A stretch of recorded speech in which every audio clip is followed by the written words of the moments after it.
Good morning. This is Ashley. Have you ever said or heard anybody say, especially when going through a really hard time, where is God in all this suffering? Where is God in my suffering?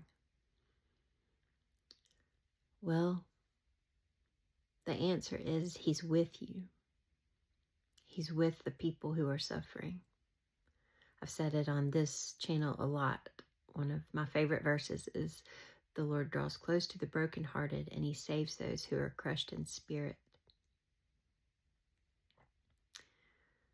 A broken heart or crushed spirit is sacred ground to the Lord, and He's actually drawn toward people who are suffering. And we see this even in the book of Luke, when Zechariah is prophesying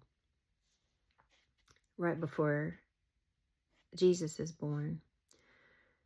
And he says, "Because of the tender mercy of our God, by which the rising sun will come to us from heaven, to shine on those living in darkness and in the shadow of death, and guide our feet into the path of peace."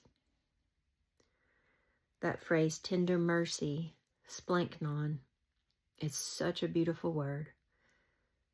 And it's saying that God has this splanknon, this tender mercy, and it's a gut level compassion. You know, isn't it funny how our emotions seem to be tied in with our stomach? The feelings in our stomach. You can feel trauma and pain and all kinds of distress in your stomach, or your stomach will be messed up if you're going through something really hard. God has a type of compassion that is felt all the way to His guts. And we see this all through Scripture. Whenever it says that Jesus was moved with compassion, like before He healed somebody, or when the crowd came to Him that He fed the loaves and fishes to, He's moved with compassion on the fact that they haven't eaten for days and that they're tired and that they're spiritually and physically hungry. Hebrews talks about how we don't have a high priest who is not touched with the feeling of our infirmities. You know, if you go to a human priest,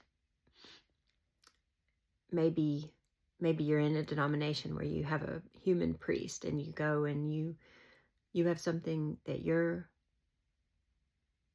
confessing or wanting to talk about. That priest may or may not have gone through what you've gone through.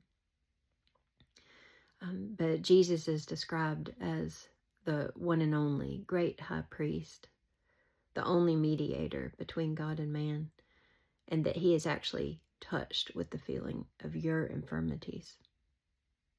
Body, mind, heart, and spirit, all the areas in which a human being can have and feel an infirmity, your God is touched with the feeling of your infirmities. That is why He's Emmanuel, God with us. Where is God? Emmanuel, God with us. And that is seen so beautifully in John chapter 11. Lazarus has died. He's in the tomb. He's been in the tomb for 4 days now, almost 4 days. And everybody is standing outside of the tomb and they're weeping. Now, Jesus knows He's fixing to raise Lazarus from the dead. But here's your verse to memorize today. John 11:35. Jesus wept. And the simplicity of that verse is profound. He wasn't weeping because Lazarus had died. He was fixing to raise him from the dead. He's weeping because of his friends and loved ones around him and the people that He's made and breathed life into. They're in pain. It hurts to lose a loved one. And He weeps with them. He's touched with the feeling of your infirmities.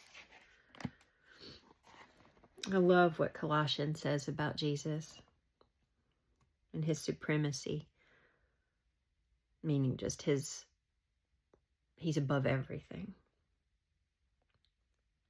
He is the image of the invisible God, the firstborn over all creation.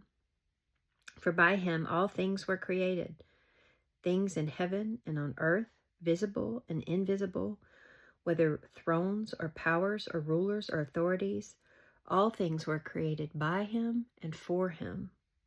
I love this. He is before all things, and in him all things hold together.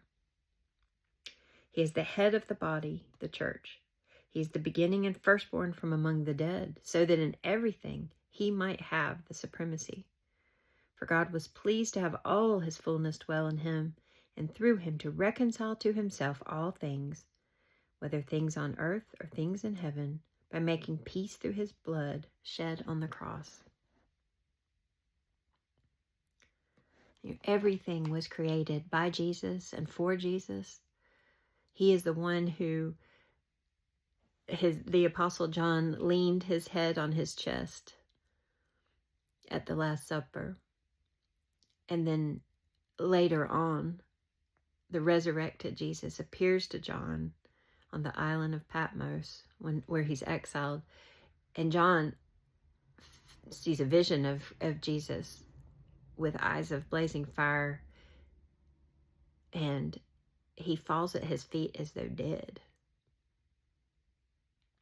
Isaiah saw Jesus on the throne in chapter 6, high and exalted, the train of his robe filling the temple, the angels crying out, "Holy, holy, holy."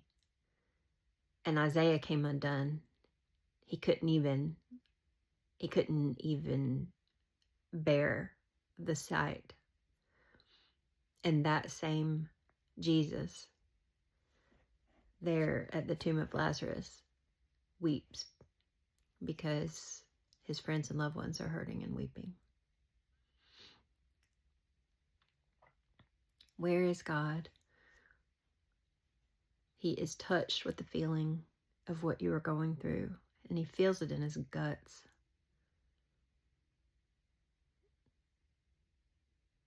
And not only that, he can actually change the circumstances.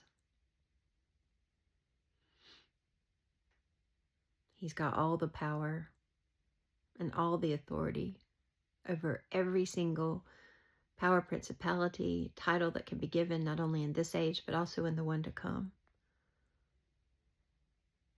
In him, all things hold together, including you and me.